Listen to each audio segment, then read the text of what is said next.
Hi, Dawn Lewis here. Today we are looking at card number 2 using the So Jelly set by Lawn Fawn.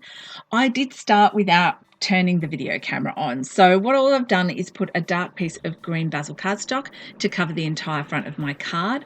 I have taken peeled paint distress ink and I am inking around the edges. Not really heavy inking around the edges. I just wanted to add a little bit of shadow there to give it a bit of depth and create a border so that your eye really is drawn to the center of the card, which is where all the fun stuff is.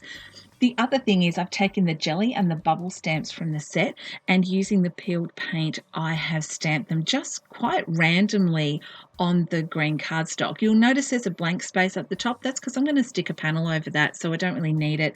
And I don't need a lot in the middle bottom there. So you can see it's this tone on tone, almost a watermark effect, which is really, really cool.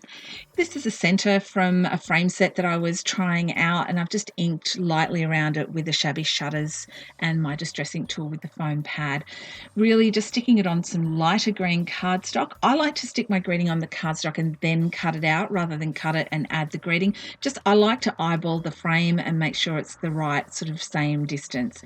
Piece of leftover fun foam from my last, try saying that 3 times fast, leftover from another project. I'm going to use that to pop it up just because I want the whole panel to sit up and I don't want to be snipping little pieces of magic mount. So there we go. Look, the base is completely finished.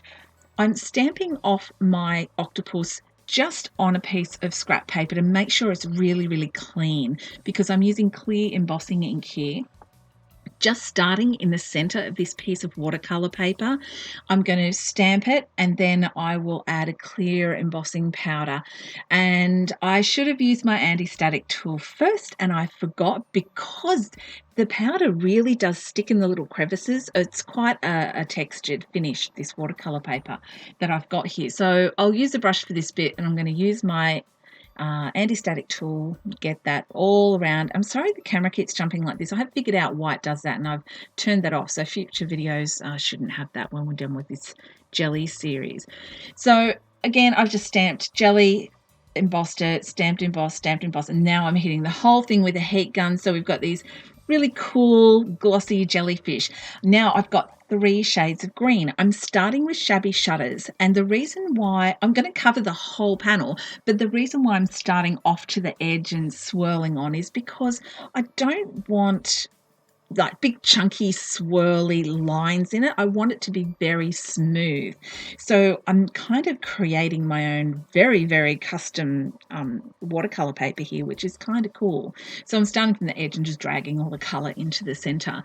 Then we're going to switch up to peeled paint, which is a little darker, put a good generous border on of that one, and then switch it up to forest moss and just do a small border of that. Cleaning up, my mini mister with perfect pearls in the color Perfect Pearl added into it.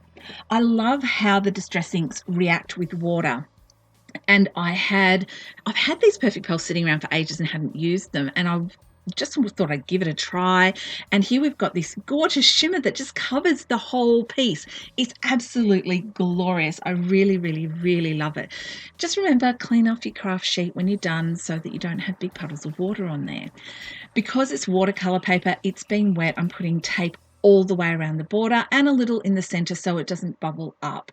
Don't get your messy inky fingers on your nice white parts either. I like to eyeball placement so it's got a nice even border. You can measure if you want to.